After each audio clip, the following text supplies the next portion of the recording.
떡을 달라는 이 사람은 이기적인 사람처럼 보입니다.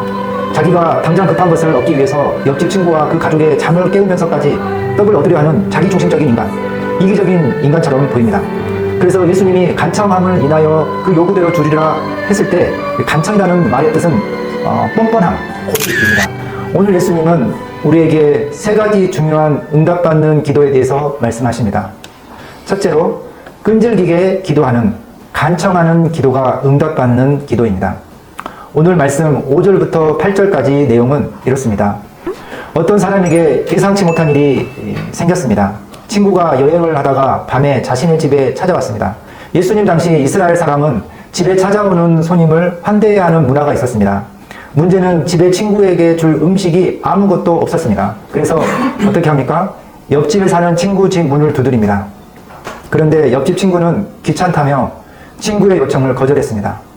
하지만 친구는 포기하지 않고 계속 문을 두드리고 떡을 빌려달라고 간청합니다. 결국 옆집 친구가 일어나서 떡 3덩이를 빌려주었습니다. 8절에서 이 비유의 가르침이 있습니다.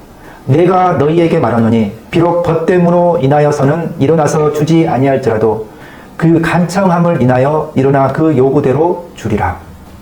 지금 떡을 빌려달라고 문을 두드리는 너의 사정, 그 사정이 딱해서 내가 너에게 떡을 빌려주는 게 아니라 너가 집요하게 간청해서 떡을 빌려주겠다는 것입니다. 떡을 달라는 이 사람은 이기적인 사람처럼 보입니다. 자기가 당장 급한 것을 얻기 위해서 옆집 친구와 그 가족의 잠을 깨우면서까지 떡을 얻으려 하는 자기중심적인 인간, 이기적인 인간처럼 보입니다.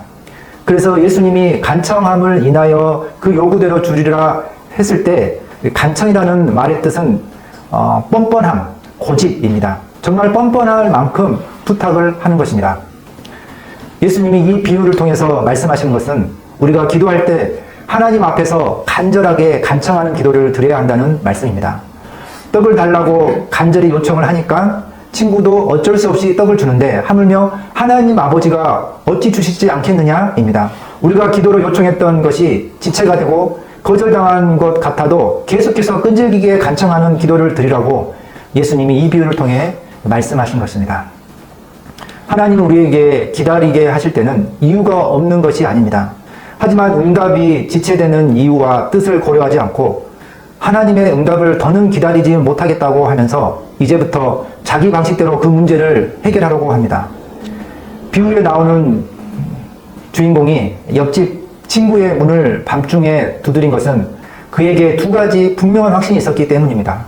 옆집 친구는 내가 밤중에 문을 두드려도 될 정도로 친한 사이다는 확신입니다. 밤중에 깨워도 그게 크게 미안하지 않을 정도로 친한 사이라는 확신입니다. 친하니까 간청할 수도 있습니다.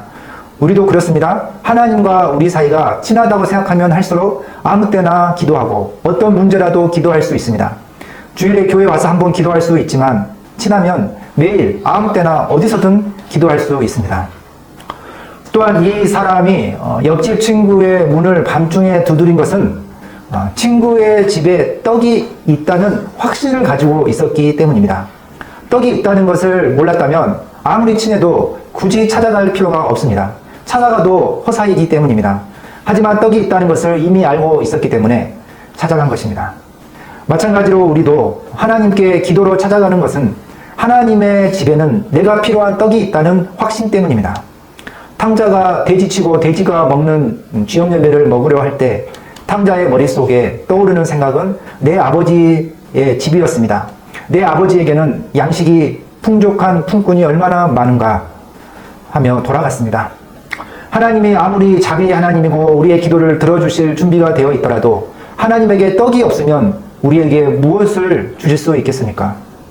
사랑하는 성도님들, 기도 조금 하고 쉽게 포기하는 사람은 절대로 기도의 승리자가 될 수 없습니다.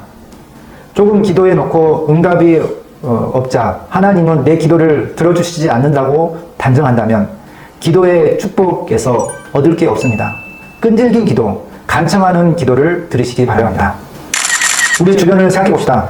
저 사람에게 부탁해 봤자 나올 것이 없다면 부탁 자체를 하지 않습니다. 저 사람은 내가 부탁하면 들어줄 것이라는 믿음이 생길 때 부탁을 합니다. 하나님도 마찬가지입니다. 기도하며 주님